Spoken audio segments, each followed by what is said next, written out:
2019年，在山东日照的尧王城遗址，考古发掘了一个4000年前的远古巨人部落。提到几千年前的古人，大伙脑子里多半都是一个印象：个子不高，日子过得粗糙，整天靠打猎糊口。可今天咱们要说的这片地方，能直接打破你的固有印象。2019年，考古队再次扎进这片田野里搞发掘，谁也没想到，一铲子下去，接连冒出一桩桩怪事。这里挖出的古人，男的普遍1.8米，女的也有1.7米，放在今天都是大高个，放在4000多年前，那就是妥妥的远古巨人。再看墓里，不少尸骨摆得歪歪扭扭，姿势特别怪异。有的墓里宝贝一大堆，有的墓却空空荡荡，差别大得离谱。更有趣的是，考古专家还通过古人遗留的生活垃圾、骨骼痕迹、出土器物，一步步完整还原出了这座史前部落的衣食住行与日常百态。4000年前生活在这里的先民，究竟有着怎样的故事？到底是什么造就了这群巨人部落？今天我们跟随发掘现场，一同揭开尧王城地下的重重谜题。在正式走进发掘现场之前，我们先聊聊这座尧王城遗址到底有多传奇。它的发掘历史远比大家想象的更漫长、更曲折。其实早在上世纪50年代，当地村民在田间劳作时，就经常从地里挖出碎陶片、古老石器。大家隐约知道这片土地不简单，但没人能说清这里藏着什么样的远古文明。直到1954年，考古团队第一次正式踏足这片田野，开展系统性调查勘探。也正是这一年，大名鼎鼎的尧王城遗址正式出现在了大众视野当中。从首次发现至今，这座遗址的考古工作断断续续横跨了近70年。几十年里，考古队员一次次扎根田野，多次开展勘探发掘，陆续挖出过房屋基址、城墙遗迹、陶片残件，一点点拼凑出了一座史前古城的轮廓。但受限于当时的考古条件，早年的发掘始终不够彻底。直到2019年，随着中国考古技术的发展，为了进一步摸清尧王城遗址的整体布局和文化内涵，新一轮大规模系统性考古发掘正式启动。这一次的发掘是近10年来收获最丰富、最完整的一次关键发掘。而我们今天所有的重磅谜团，惊人发现全都来自这一次的现场成果。让我们回到2019年尧王城考古发掘现场，眼前的整片田野都被划分成规整的发掘区域，数十座史前墓葬密集分布，地层保存完好，也没有遭到叨扰。队员们手持手铲、毛刷、竹签等工具，俯身一点点清理土层，顺着土色变化勾勒出墓坑轮廓，再小心翼翼剔除内部填土，每一个动作都轻柔细致。随着一座座墓坑完整显露，一具沉睡4000多年的人类遗骸渐渐重见天日，第一个惊人发现也随之而来。按照工作流程，遗骸出土后，工作人员立刻拿出了标尺和软尺进行测量。当一组组测量结果汇总完毕，现场所有人都倍感意外。这片部落里的成年男性骨架实测身高大多在1.78米到1.82米之间，平均身高稳定在1.8米，成年女性平均身高也达到1.68米至1.7米。放在4000多年前，这样的身高堪称异类。在同一时期的黄河流域，大部分史前部落受生存条件限制，男性平均身高只有1.6米左右。对比之下，尧王城先民身形高大，骨架粗壮，巨人部落的称呼名副其实。测量完身高，队员们又近距离观察每一副成年骨骼，很快发现了另一个有趣的细节，那就是几乎所有成年人的腰椎位置都能看到明显的骨质增生，膝盖、肩膀、手肘等关节处磨损痕迹也格外突出，部分骨骼甚至因为长期受力出现轻微变形，这是为什么呢？其实结合先民的生存状态，我们不难理解这些痕迹的含义。像骨质增生、关节重度磨损这些现象，都是长年累月高强度劳作留下的印记。不难想象，部落里的人们从青壮年开始就要下地耕种、收割粮食，其次像修建房屋、搬运物资、打理部落杂物，也全靠人力完成。经过日复一日弯腰劳作、负重奔波，久而久之，骨骼便落下了劳损的毛病。就在大家逐座清理墓葬、记录信息时，一个新的疑点又出现了。多座墓葬里的遗骸完全打破了常规的安葬形态。整片墓区大部分尸骨都是平躺舒展，四肢自然摆放，方向也保持统一。可一部分墓葬截然不同，有的尸骨头脚完全颠倒，和主流安葬方向背道而驰，有的四肢被大幅度蜷缩扭曲，姿态怪异，还有的骨骼缝隙里能清晰看到绳索腐烂后留下的印记。专家解释说，这说明这些人四肢是被捆绑束缚着下葬的。好好的尸骨为何会用这样奇特的方式安葬呢？这并非偶然现象，而是整片墓区里一类特殊的存在。这些反常的葬式究竟是被野蛮对待，还是部落独有的古老习俗？带着这份疑惑，队员们继续向下发掘，而后续出土的器物与更多墓葬细节一点一点帮我们串联起这个谜底。随着发掘不断推进，大型墓葬中陆续有器物出土，其中一件宝贝更是让现场所有人兴奋不已，它就是大名鼎鼎的蛋壳黑陶杯。这件流传千年的史前珍品也从侧面印证了墓主人非同一般的身份。在姚王城过往数十年的考古工作中，工作人员无数次挖到黑陶碎片，仅凭残片就能想象完整器物的精美。但整整几十年，这里从未出土过一件完整的蛋壳黑陶杯，这也成了考古队员心中的一大遗憾。而在本次发掘中，这份遗憾终于被打破。第一件完整蛋壳黑陶杯现身于一座规模宽大、形制规整的贵族墓葬中。队员用软毛刷轻轻拂去表层浮土，一抹乌黑温润的光泽慢慢显露出来。察觉到是珍贵陶器后，所有人动作放得更轻，改用细软毛刷一点点清理缝隙泥土，生怕稍有震动就将这件薄脆的器物损坏。将泥土逐层剥离后，器物全貌终于完整展现出来。整个杯身修长挺拔，线条流畅优美，通体漆黑发亮，在自然光下泛着柔和的光泽。这件完整蛋壳黑陶杯的现世，让整个发掘现场都充满了喜悦。工作人员当场对这件蛋壳黑陶杯进行了称重和测量。令人惊讶的是，整件器物重量只有80余克，竟然和一颗普通苹果的重量相仿。而最令人称奇的是陶胎厚度，侧壁最薄处仅有 0.2 毫米，比鸡蛋壳还要纤薄，这也是蛋壳黑陶杯的得名由来。很多人都会好奇，这样一件精致的陶器是不是古人日常喝水饮酒的用具？答案显然是否定的。陶胎薄到这种程度，别说正常使用，哪怕轻微磕碰、风吹震动都极易碎裂。在4000年前那个纯手工制陶的时代，想要做出一件完整的蛋壳黑陶杯难度极大。想要打造这样一件宝贝，首先要挑选极致细腻的陶土，反复淘洗揉制，再依靠轮盘快速旋转手工拉坯，力道分毫不能出错。成型后还要经过精细打磨、渗碳处理，才能形成乌黑光亮的外观，最后精准把控窑温高温烧制。整套流程下来，10件坯料往往也难出一件成品，耗时耗力，成品率极低。正因为制作难度极高，蛋壳黑陶杯在4000年前就是身份与权力的象征，等同于如今的顶级奢侈品。普通平民别说拥有，甚至连见一面的机会都很难有。只有部落首领、高级贵族才有资格将它作为随葬品带入墓穴。在之后的发掘中，队员又在多座高等级墓葬里陆续出土了数件完整的蛋壳黑陶杯。无一例外，出土这类器物的墓葬，它们的选址都比较优越，而且墓葬空间宽敞，和周边小型墓葬形成了鲜明的对比。一件小小的陶器，直白地拉开了人与人之间的身份差距，也证明4000年前的姚王城早已拥有成熟的手工业与等级森严的身份体系。如今，这些蛋壳黑陶杯被收藏在山东博物馆，成了最著名的镇馆之宝。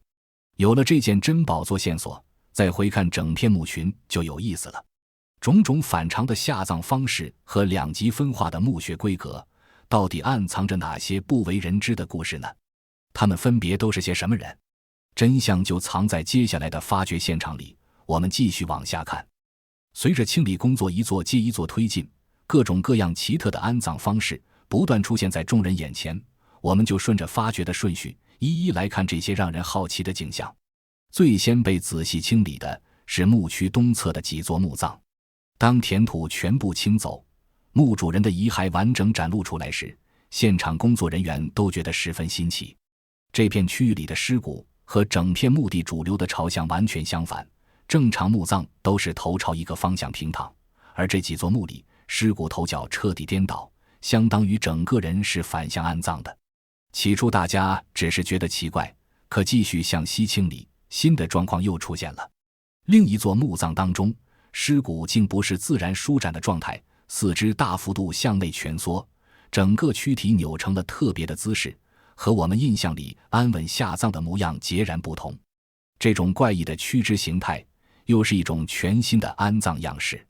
发掘还在继续，惊喜和疑惑却越来越多。在靠近墓区中部的一座小型墓葬里，队员清理骨骼周边泥土时，有了更进一步的发现。泥土之中能清晰看到绳索腐朽后留下的痕迹，痕迹紧紧缠绕在四肢位置。结合骨骼摆放的状态就能判断，这位先民在下葬之前，四肢是被绳索牢牢捆绑住的。短短半天时间里，颠倒安葬、怪异躯肢、肢体捆绑三种少见的葬式接连被发现。一时间，现场所有人都议论纷纷，大家心里都打了个问号，难道这些都是古时候的犯人、战俘被随意处置之后埋在这里的吗？带着这份猜测，工作人员对这几座特殊墓葬展开细致核查。一番比对下来，之前的想法很快就被推翻了。这些有着特殊葬式的墓穴全都处在整片规划整齐的墓群当中，并不是被丢弃在荒郊野岭的乱葬坑。其中几座墓葬的规格并不简陋，墓坑修整得很规整，墓里还摆放着简单的随葬物件，看得出来逝者是被族人认真安葬的。专家补充说，再结合整片遗址的土层痕迹来看，这里也没有发生过大规模冲突、集体处决的迹象。种种线索都说明，这些特别的安葬方式绝对不是粗暴对待，而是这座远古部落独有的习惯和讲究。综合所有线索，专家们慢慢梳理出了几种靠谱的猜想。在那个久远的年代，部落里除了普通百姓和掌权的贵族，还有负责沟通天地的巫师，以及手艺顶尖的匠人，或是从别处前来投奔的族人。身份不一样，对应的下葬规矩也不一样。用特别的姿态区分人群，是当时流传已久的做法。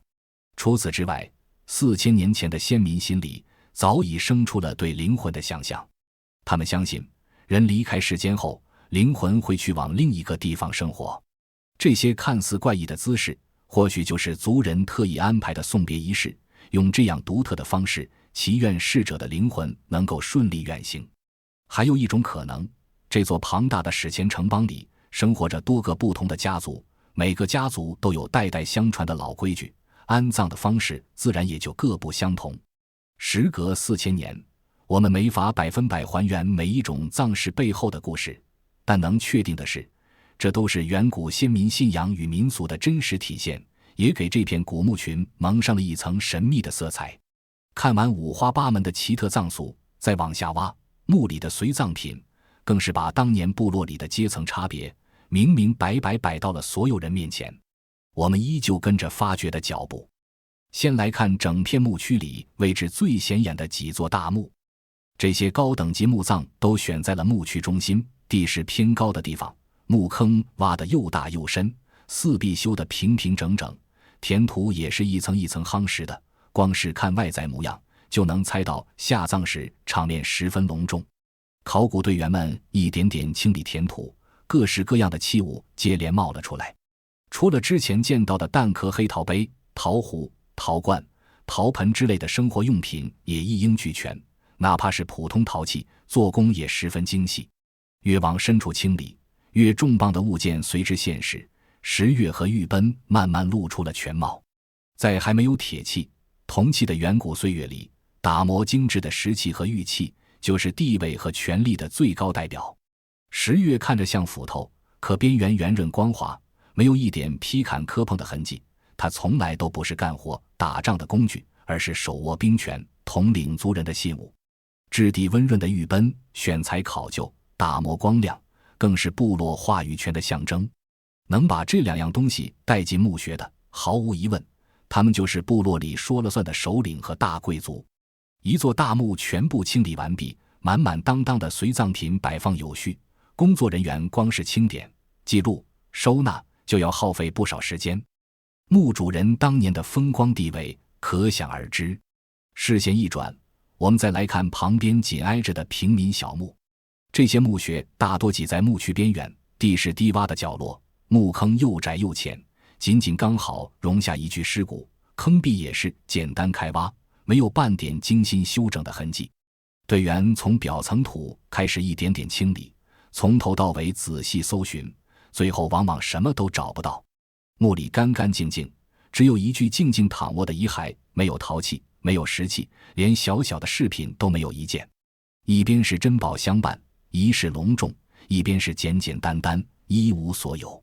这样的对比在整片发掘区域里随处可见。在此之前，也许很多人觉得原始部落里大家不分你我，人人平等，可尧王城的发掘结果彻底改变了这个看法。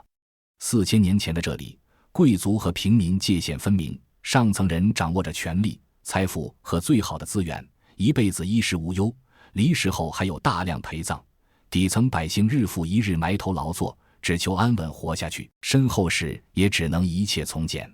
从墓穴位置、坑体大小到尸骨形态、随葬器物，一套完整的等级规矩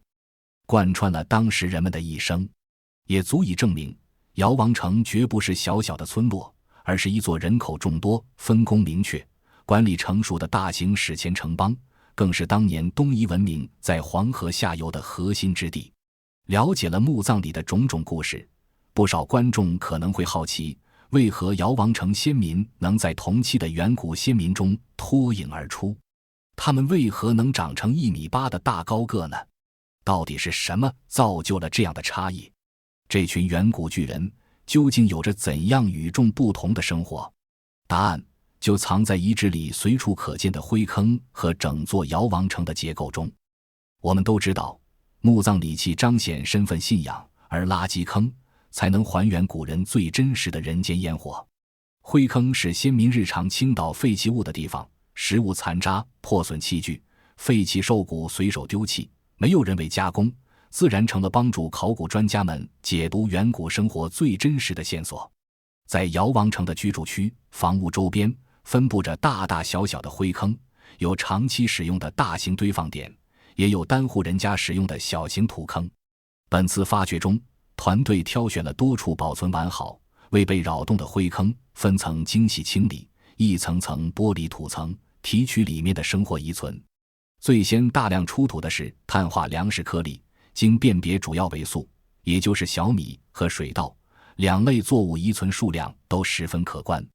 这就证实4000年前的尧王城农耕体系十分成熟，先民同时种植2种主食，粮食产量稳定，足以养活整座城池的人口。温饱问题彻底解决，是整个部落人群营养充足、身材高大的重要基础。紧随其后的是海量动物骨骼，队员分拣归类后发现，占比最高的是家猪骨骼，几乎每一处灰坑都有分布。这说明家畜养殖已经普及，猪肉是当时餐桌上最主要的肉食来源。除此之外，鹿、野兔、野鸟等野生动物骨骼以及大量鱼骨、鱼鳞也随处可见。结合当地依山傍水的地理环境，能确定先民除了种地养猪，还会定期进山狩猎、下河捕鱼。主食、家畜肉类、野味、水产搭配齐全，营养结构均衡多样。在4000多年前，这样的饮食条件已经相当优越，充足的营养一代代滋养族群，也就造就了尧王城人普遍高挑健壮的体态。除了食物残渣，灰坑里遍地都是破碎陶片，黑陶、红陶、灰陶应有尽有，都是日常炊具、餐具、储物器皿破损后丢弃的残件。陶片样式丰富，磨损痕迹明显，能看出陶器已经融入家家户户，做饭、盛食、储物全都离不开它，使用频率极高。同时，灰坑中还出土了不少磨损严重的石刀、石镰、石斧、石铲等工具残件，这些都是农耕、收割、修建房屋的必备用具。工具表面磨痕深重，再次印证了先民常年从事重体力劳动的生活状态。结合灰坑分布与房屋基址的发掘结果，我们还能还原姚王城先民们的居住环境。姚王城聚落房屋排布密集，秩序井然，以半地穴式房屋为主，冬暖夏凉，适合长期定居。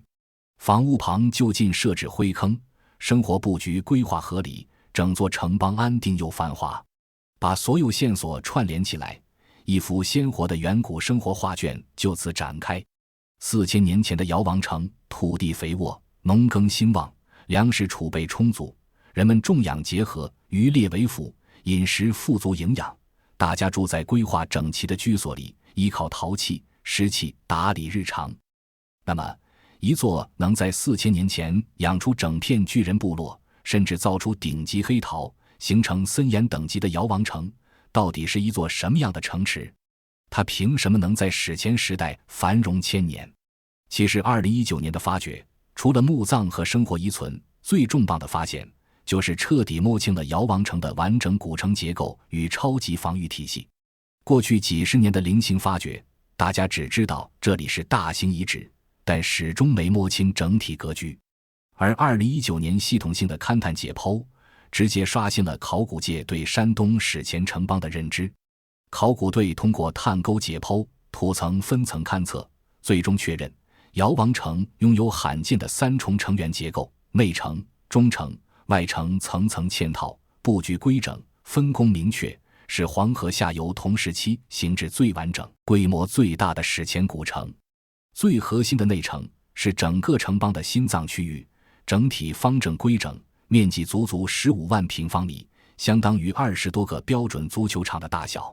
这里是部落顶级权贵的专属生活区，地势最高，视野最好，安全性最强。